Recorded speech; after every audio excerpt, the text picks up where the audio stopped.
नमस्कार मंडळी, लक्ष्मीच्या पावलांनी या मालिकेच्या आजच्या भागात आज आपण बघणार आहोत। ऑलरेडी अद्वैतला कलाच्या घरामध्ये राहण्याचा खूप कंटाळा आलेला असतो, परंतु त्याचा नाईलाज असतो। कारण जर कलाने आबांना सांगितलं की अद्वैत काय माझ्या माहेरी थांबला नव्हता आणि तो लगेचच निघून आला तर आबा माझ्यावरच चिडतील, त्यामुळे नाईलाजाने अद्वैतला कलाच्या घरी थांबावं लागतं। आता कलाच्या घरी एक ना एक प्रॉब्लेम हे सुरूच असतात। पाण्याचा प्रॉब्लेम असतो, लाईटचा प्रॉब्लेम असतो, पाण्याचा प्रॉब्लेम असतो, लाईटचा प्रॉब्लेम असतो, सगळ्या काही गोष्टींचा फक्त प्रॉब्लेम आणि प्रॉब्लेमच असतात। आता त्या सगळ्या गोष्टी विसरून अद्वैत झोपण्याचा प्रयत्न करत असतो। बेडवर तो झोपलेला असतो, त्यावेळी छत गळत असतं आणि त्या छतावरलं पाणी हे अद्वैतच्या शर्टवर टिपकत असतं। तर अद्वैत आता जोराने उठतो आणि खरे खरे असं ओरडू लागतो। कलाला वाटतं की काय झालंय अद्वैतला आणि हा काय एवढ्या मोठ्याने ओरडतोय, त्यामुळे घाईघाईने कला लगेच अद्वैतकडे येते। तर काजल सुद्धा तिथे आलेली असते, संगीता बाबाही तिथे आलेले असतात। कला त्याला विचारते की काय झालंय, एवढा मोठ्याने काय ओरडतोय, काही बघितलं का तू? तेव्हा अद्वैत म्हणतो की खरे अगं बघ ना, हे छत गळतंय, माझ्या अंगावर पाणी पडलं। तेव्हा मात्र काजल आणि कला दोघीही हसू लागतात, कारण त्यांच्यासाठी हा प्रॉब्लेम खूपच कॉमन असतो। कारण लहानपणापासून ते हे सगळे बघत आलेले असतात, हे सगळ्या गोष्टी अनुभव करत आलेले असतात आणि अद्वैतसाठी ती गोष्ट खूप मोठी असते, खूप नवीन असते की छतावरनं पाणी गळतंय आणि पाणी त्याच्या अंगावर टिपकलंय आणि त्या छताचं पाणी त्याच्या अंगावर पडलंय, ही गोष्ट अद्वैतसाठी तर खूपच मोठी असते। मग संगीता अद्वैतला म्हणते की ते काय झालं ना अद्वैतराव, तुम्ही जिथे झोपलात ना त्याच्या बरोबर वरती आमची पाण्याची टाकी आहे।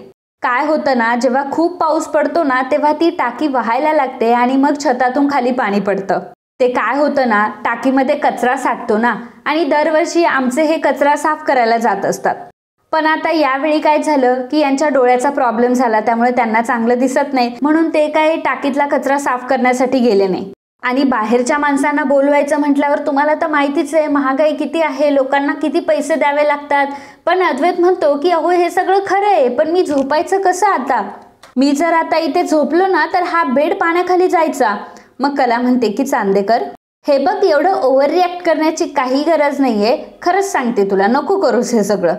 संगीता म्हणते की नाही अद्वैतराव, तिच्या बोलण्याकडे तुम्ही लक्ष नका देऊ, मी एक काम करते, मी तुम्हाला ना खाली बिछाना घालून देते, तुम्ही त्याच्यावर झोपा, आता तुम्ही त्याच्यावरच आराम करा। आणि ती कलाला म्हणत असते की कले शांत बसा, नाही तर थोबाड फोडेल तुझं।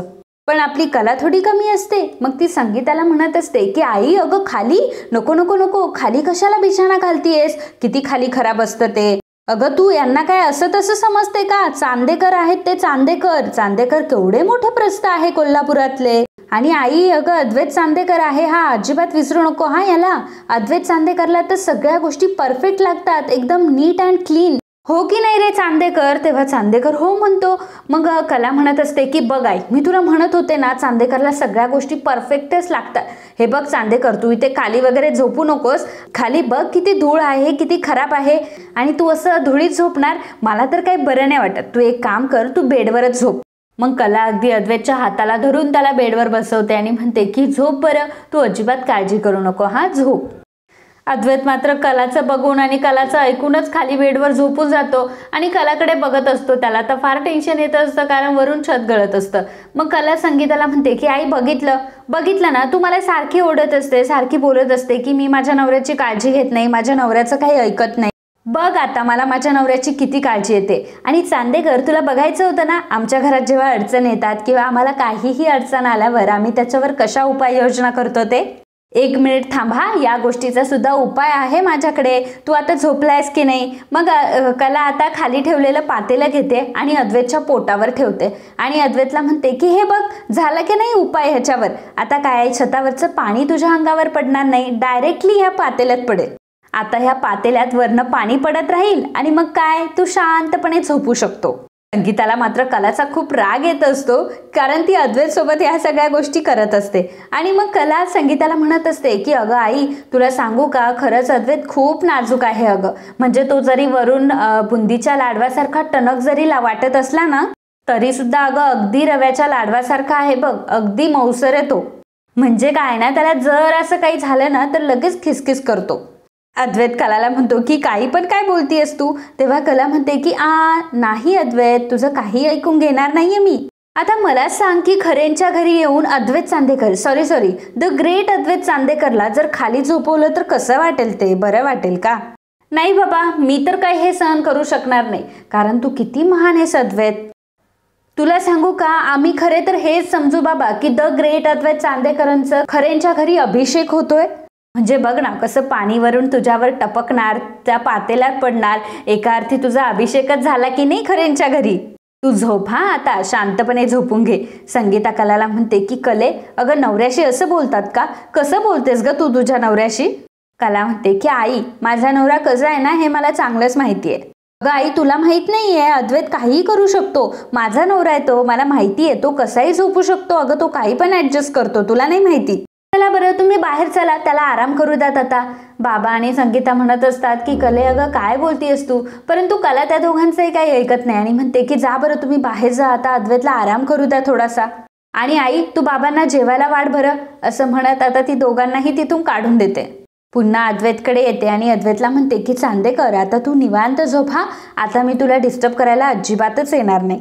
पण एक गोष्ट सांगू का अद्वैत, आतापर्यंत तुझे एवढे सन्मान झाले असतील, एवढे सत्कार झाले असतील, परंतु बघ आज चक्क खरेंच्या घरी तुझा जलाभिषेक होतोय. केवढा मोठा सन्मान आहे हा. तुझ्या आयुष्यात तर पहिल्यांदाच हे सगळं घडत असेल ना. म्हणजे बघ ना, द ग्रेट अद्वैत चांदेकर यांचा खरेंच्या घरी अभिषेक होतोय. वा वा वा वा, ऐकायलाच किती छान वाटतंय हे. आणि आता तू अजिबात काळजी करू नको, मी तुला डिस्टर्ब करायला येणार नाहीये, तू छानपैकी झोपून घे बरं आता. बाय हा अद्वैत, असं म्हणून कला तिथून निघून जाते. आणि कला मुद्दामच आता अद्वैतकडे डोकून बघत असते. तिला अद्वैतला अशा परिस्थितीत बघताना तिला खूप आनंद होत असतो, कारण द ग्रेट अद्वैत चांदेकरचं काय बनवून ठेवलेलं असतं ह्या कलाने. आनंद होत असतो या गोष्टीचा. तेव्हा अद्वैतही मनात विचार करत असतो की हे असं काहीतरी मी सहन करेल असं मला आयुष्यात कधी वाटलं नव्हतं. अक्षरशः ना, मी स्वप्नात सुद्धा कधी असा विचार केला नव्हता की कधी मला असं हे पातेलं घेऊन झोपावं लागेल म्हणून.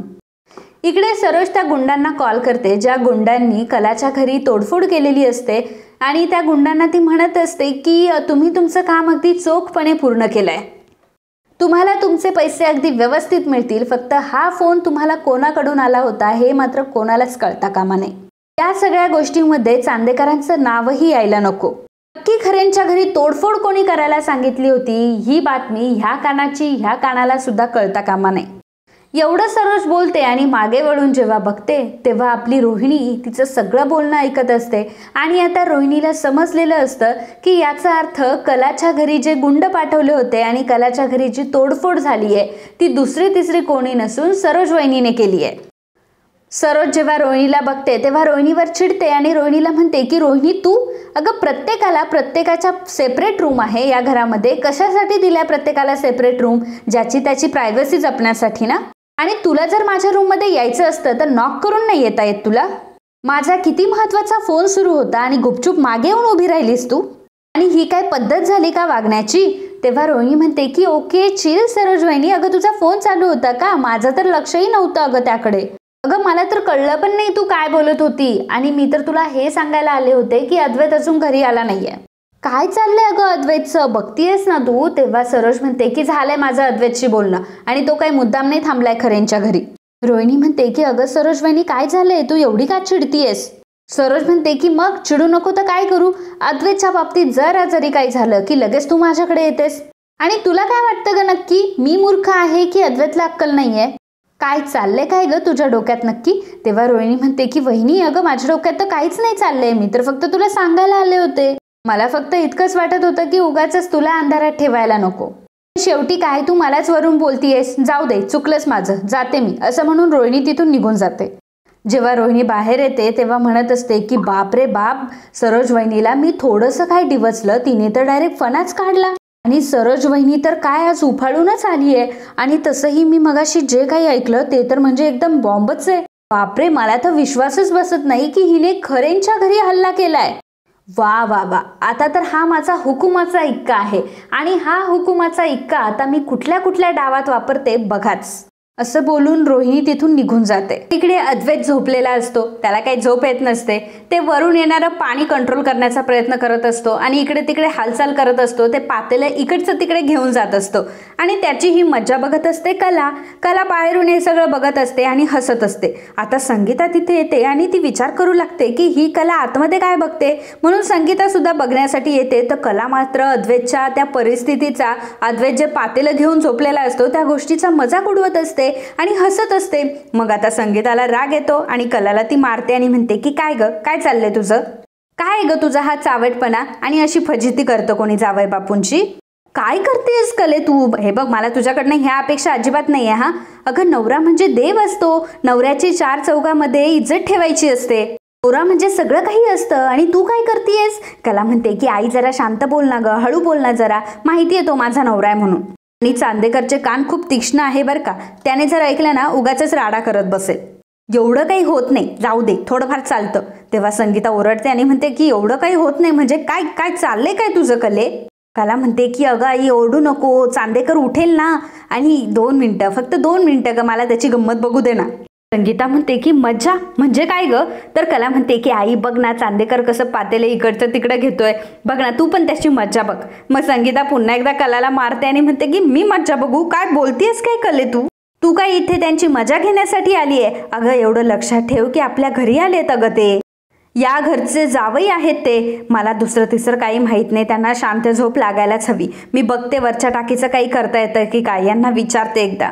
हे बघ तुझं काय चाललंय ना ते, तुला काय करायचं ते कर, परंतु मला मात्र माझ्या जावयाचा मान राखायचा आहे. मी तो जावयाचा मान राखलाच पाहिजे. तुमच्या नवरा बायकोचं तुम्हाला काय करायचं ते करा. असं बोलून संगीता तिथून निघून जाते. तर कला म्हणते की आईला मात्र तिचा जावई एखादा राजा महाराजासारखाच वाटतो कोणीतरी. इकडे अद्वैत बेडवर झोपलेला असतो आणि त्याला काही ते पातेलं ॲडजस्ट होत नसतं. पातेलं जरी पोटावर ठेवलेलं असतं तरी त्याचा शर्ट हा खराब होत असतो आणि मग पातेलं जरा तो बाजूला ठेवतो आणि म्हणतो की काय यार हे सगळं, माझा शर्टसुद्धा खराब झाला. शर्ट बघायला जातो आणि त्याचा हात पातेल्याला लागतो आणि पातेल्यातलं पाणीसुद्धा खाली गादीवर सांडतं.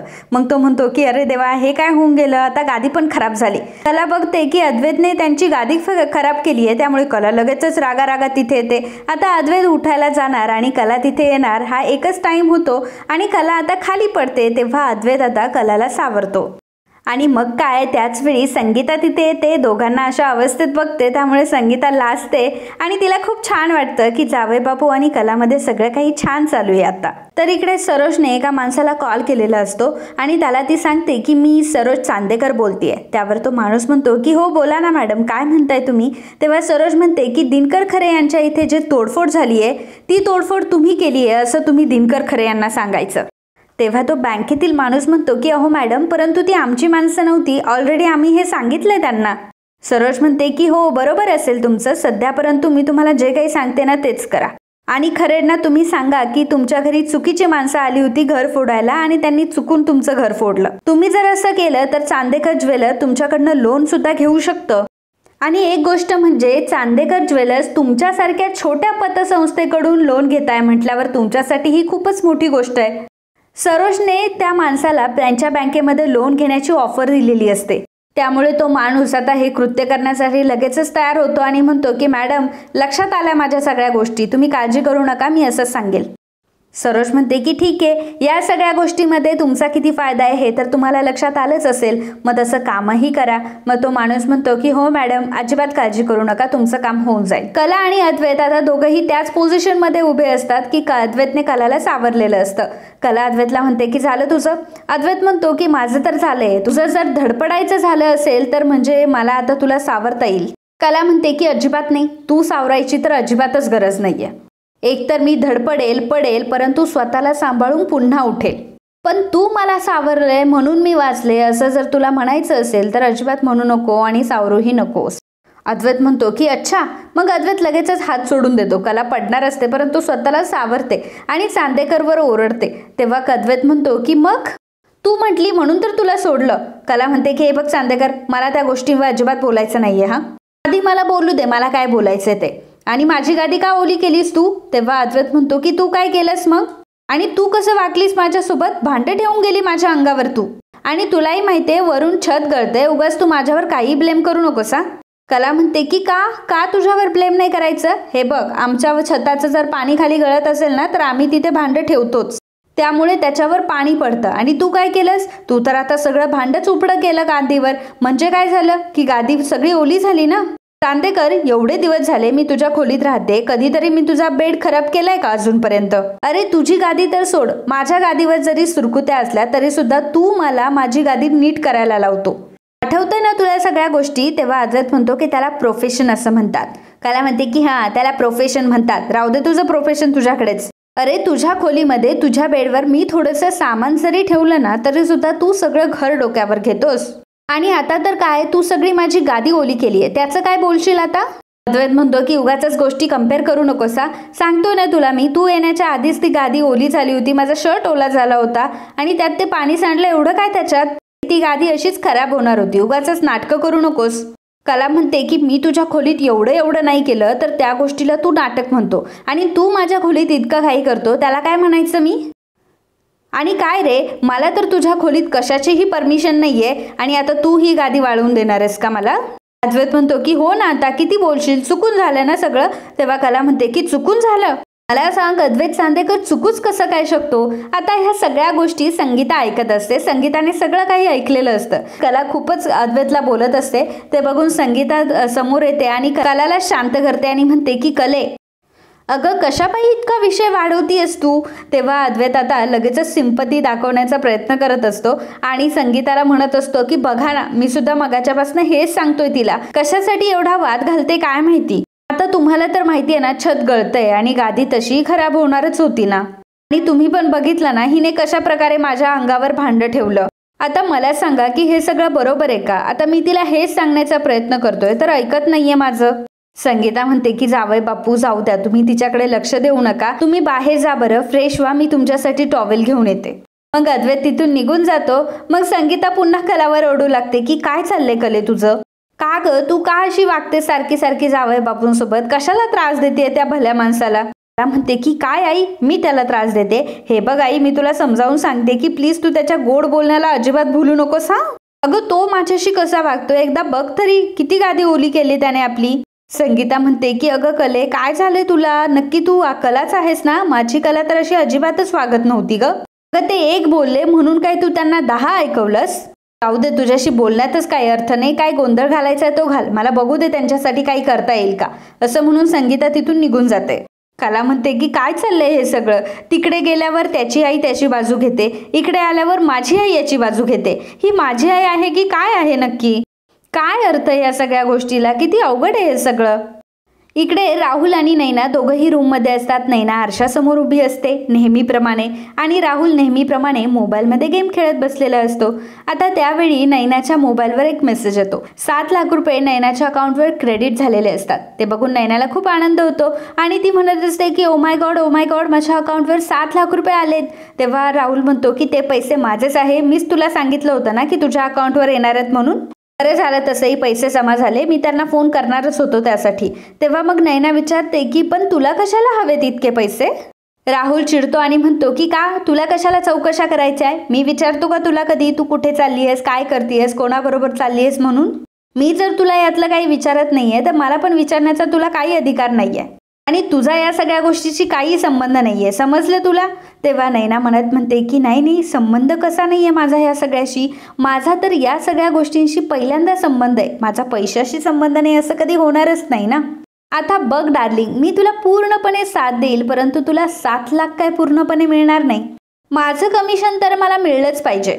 आणि मग ती राहुलला म्हणते की राहुल, मी डॉक्टरकडे चालले, तू येणार आहेस का माझ्यासोबत? नेहमीप्रमाणे तिला माहीत असतं राहुल नाहीच म्हणणार आहे आणि मग राहुल तेच म्हणतो की नाही, मी नाही येणार आहे, मला माझी कामं आहेत. नैनाला तो म्हणतो की आणि तू सुद्धा लवकर ये, कॅश विथड्रॉल करायला जायचंय. मनात म्हणत असते की म्हणजे साध्या प्रश्नाचं उत्तर सुद्धा तुला नीट देता येत नाहीये ना. ठीक आहे, नको येऊस तू डॉक्टरकडे, तसंही मला नकोच आहे तू डॉक्टरकडे यायला, कारण मी तिकडे जातच नाहीये. बघ आता मी काय करते ते, आणि आता तसाही खेळ माझ्या हातात आहे. मग नैना तिची पर्स घेऊन तिथून निघून जाते. तर इकडे अद्वैत बाबांसोबत बसलेला असतो. त्यावेळी तिथे संगीता येते. संगीता अद्वैतला म्हणते की अद्वैतराव, मी काय म्हणते, तुमचा शर्ट तसाही ओला झाला असेल, भिजला असेल, मी एक काम करते, यांचा सदरा आणि लुंगी तुम्हाला देते. आता लुंगीचं नाव ऐकल्यावर अद्वैत लगेच म्हणतो की काय लुंगी? नको नको नको, लुंगी नको. कारण अद्वैतला लुंगीचा मागचा प्रकार आठवत असतो की त्याला लुंगी ही नेसताच आलेली नसते आणि त्यामुळे सर्वजण अद्वैतवर किती हसले होते त्या गोष्टीमुळे आणि सगळ्यात जास्त खरेनी मजाक उडवला होता हे अद्वैतला आठवतं. कलाला लगेच कळतं की अद्वैत नाही नाही का म्हणतोय. मग कला लगेच हसू लागते. अद्वैत म्हणतो की नाही नाही, लुंगी वगैरे नको, हाय ते ठीक आहे, मला मी असंच बसतो, मला काही प्रॉब्लेम नाहीये. संगीताला तो विचारतो की बरं मला एक ग्लास पाणी मिळेल का. तेव्हा संगीता पाणी आणण्यासाठी जाणार असते. कला लगेच मध्ये म्हणते की कशाला, प्यायचं होतं ना पातेल्यातलं पाणी, फ्रेश होतं ते. संगीता काजलला म्हणते की काजू जा जावई बापूंसाठी पाणी घेऊन ये. मग संगीता कलाला म्हणत असते की कले अगं काय बोलतीयस तू, तुला हेच शिकवलं का आम्ही. मग बाबाही संगीताला म्हणतात की संगे बरोबर बोलतीयस तू, अगं कला थोडा विचार करून वागत जा. अगं अद्वैतराव एवढं तुला सांभाळून घेता, जरा सांभाळून वागत जा.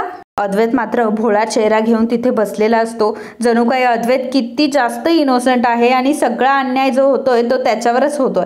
परंतु मनामध्ये मात्र त्याच्या चालू असतं की नाही नाही अजून ओरडा, काय ओरडायचे ना ओरडा दिला, अजून एक नंबरची महाचाप्टर बाई आहे ही. अद्वैत म्हणतो की मला एखादा टॉवेल, नॅपकिन किंवा पंचा असं काहीतरी मिळेल का.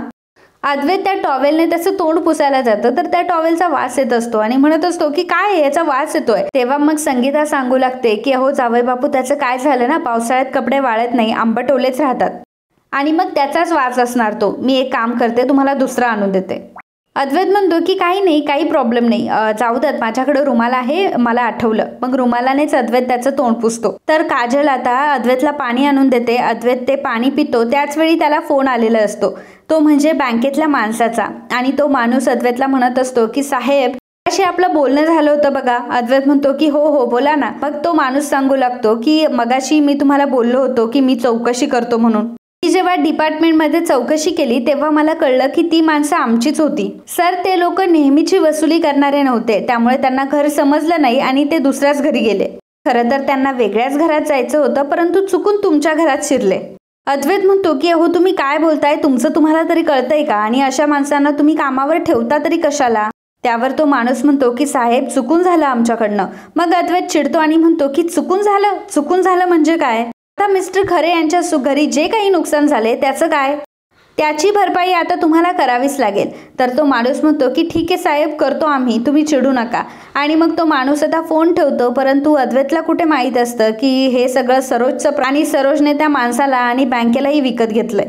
मग अद्वैत सगळ्यांना सांगतो की पतसंस्थेतून फोन होता, ते असं म्हणत होते की तुमच्या घरात जी तोडफोड झाली त्यासाठी जे माणसं आले होते ते माणसं त्यांनीच पाठवले होते. काजल म्हणते की वाटलंच मला.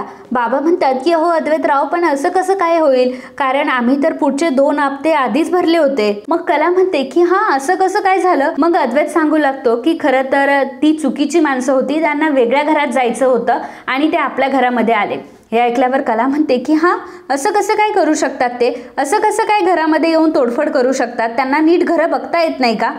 मी आत्ताच्या आत्ता जाते पोलीस स्टेशनमध्ये. तेव्हा संगीता कलाला थांबवते आणि म्हणते की अद्वैतरावांनी निस्तारलंय ना कले सगळं, जाऊ दे ना, जे झालं ते झालं आणि गंगेला मिळालं, आता आपण काही करायला नको. अद्वैत म्हणतो की तसंही मी त्यांना नुकसान भरपाई करायला सांगितलंय, ते करतीलच. संगीता म्हणते की चालतंय आणि कलाला ती म्हणत असते की कले बघितलं ना जावई बापू किती काय काय करता आपल्यासाठी. संगीता अद्वैतला म्हणते की आभारी आहे तुमची. मग बाबाही म्हणतात की खरंच अद्वैतराव आम्ही आभारी आहोत तुमचे खूप उपकार आहेत आमच्यावर, तुम्ही बोललात म्हणून सगळं झालं, नाहीतर आमची कोणी दखल लिहून घेतली असती. मग संगीता कलाला म्हणते की आता आम्ही शांत राहू, आता तुम्हीही घरी जा, आता तुम्ही इथली अजिबात काळजी करू नका आणि इथली आवराआवर करायला आम्ही आहोतच की. जावई बापू परत एकदा तुमचे खूप आभार. जावई बापू पुन्हा एकदा तुमचे खूप आभार, आता तुम्ही निघालात तरी चालेल. अद्वैत म्हणतो की अच्छा म्हणजे निघाला तर चालेल का. मग तो कलाला लगेच म्हणतो की चल चल.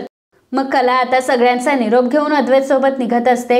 आई बाबा काजल रॉकेट सगळेजणांना काळजी घ्यायला सांगत असते. मग आता अद्वैत बाहेर निघालेला असतो. रॉकेट लगेचच त्याच्यासाठी छत्री घेऊन येतो आणि मग दोघंही गाडीकडे जातात. तर कला जेव्हा निघालेली असते तेव्हा संगीता तिथे येते आणि कलाला म्हणते की कला बाळा थांब ना, माझं एकदा ऐकून तरी घे. कला म्हणते की बोल ना आई, काय म्हणते. मग संगीता म्हणू लागते की हे बघ कले, एका गोष्टीचा विचार कर की नियती तुम्हाला दोघांनाही एकत्र आणतीये, पण तुम्ही मात्र नियतीच्या विरोधात जाऊन एकमेकांपासून लांब होताय. आता बघ तुम्हाला दोघांनाही सोबत राहायचंय, एकत्र संसार करायचाय. कला म्हणते की आई प्लीज नको ना ग हे सगळं. तेव्हा संगीता म्हणते की हे बघ कले, तुझ्यापेक्षा 4 पावसाळे मी जास्तच बघितले. अगं कले, नको ना ग असं वागू. मला 4 गोष्टी तुझ्यापेक्षा जास्त कळतात की नाही. थोडासा विचार कर या गोष्टींचा. मग कला संगीताला म्हणते की आई प्लीज ना, तू सारखा सारखा मला त्याचा विचार नको ग करायला लावूस. हे बघ, तू जेव्हा मला म्हणते ना की चांदेकरचा विचार कर, तर मला खूप राग येतो हा. अक्षरशः माझी खूप चिडचिड होते. त्यामुळे प्लीज आई नको ना ग. आणि तसंही जे काही होतं मी ते तुला मागच्या वेळी सांगितलंय ना, त्यामुळे प्लीज आता नको. आणि मित्रांनो, आजचा हा भाग इथेच संपतो. पुढील भागात आपल्याला बघायला मिळणार आहे अद्वैत आणि कला दोघंही रूममध्ये असतात. तर अद्वैत कलाला म्हणत असतो की तुझ्या घरी जेव्हा होतो तेव्हा माझं किती डोकं दुखत होतं माहितीये ना तुला. निदान आता माझ्या घरात तरी माझ्या मनासारखं होऊ देत काही गोष्टी. मग अद्वैत मुद्दामच एसीचं टेम्परेचर कूल करतो. अद्वैतकडे तर चांगलं ब्लँकेट असतं, स्वतः मात्र ब्लँकेट ओढून बसतो. आणि कलाकडे छोटीशी चादर असते, त्यामुळे कलाला खूप थंडी वाजत असते. आणि कला त्याला म्हणत असते की अद्वैत, तुझ्यासारखा इरिटेटिंग माणूस ना मी अजूनपर्यंत बघितला नव्हता. मग अद्वैत कलाला म्हणतो की याला त्रास देणं नाही तर नांगी ठेचणं असं म्हणतात. त्यानंतर दुसऱ्या दिवशी कला अद्वैतला म्हणत असते की अद्वैत, तुझ्यासोबत राहायचं म्हणजे शहाण्यासारखं वागावंच लागतं. मग अद्वैत तिला म्हणतो की नको राहूस माझ्यासोबत, जा ना मग इथून निघून. मग कला लगेच आजोबांना आवाज देते की आजोबा. तर अद्वैत लगेच घाबरतो. मग कला अद्वैतला म्हणते की अद्वैत, याला म्हणतात नांग्या ठेचणं. कलाने अद्वैतला जशास तसं उत्तर दिलेलं असतं. अद्वैतने रात्री हे म्हटलेलं असतं, कला सकाळी हे म्हणत असते. दोघंही एकमेकांच्या वर चढच असतात. एकही शब्द दोघं खाली पडू देत नाही. तर मित्रांनो, तुम्हाला ह्या अद्वैत आणि कलाची भांडणं कशी वाटतात, यांच्या दोघांमधली ही टॉम अँड जेरी बघायला तुम्हाला आवडते की नाही हे आम्हाला नक्कीच सांगा. And if you like my video please do subscribe, share and comment. Thank you.